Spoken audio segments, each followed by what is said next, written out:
Viewers, আপনারা কি ইউটিউবে দেবা এই মুভিটি খুঁজে পাচ্ছেন না? তো কি হয়েছে, আমাকে বন্ধু বানান, আমি মুভির মতন বিনোদন দেব।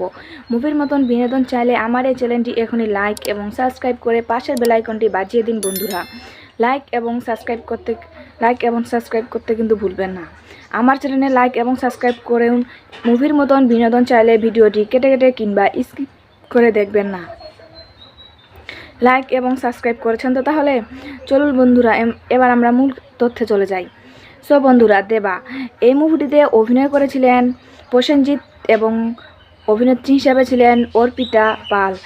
সো বন্ধুরা, এই মুভিটি পরিচালক হিসাবে ছিলেন সুজিত গুহা এবং প্রযোজক হিসাবে ছিলেন সুরিন্দর ফিল্মস। সো বন্ধুরা, এই মুভিটি ছিল 2002 সালের বাংলা চলচ্চিত্র, যা সুজিত গুহা পরিচালিত এবং সুরিন্দর প্রযোজিত। সো বন্ধুরা, আশা করি আমার ভিডিওটি তোমাদের প্রত্যেকের অনেক অনেক ভালো লাগছে এবং আমার পরবর্তী ভিডিও পাওয়ার জন্য অবশ্যই আমার চ্যানেলটিতে লাইক এবং সাবস্ক্রাইব করে পাশে থাকবেন। ভালো থাকবেন, সুস্থ থাকবেন, ধন্যবাদ।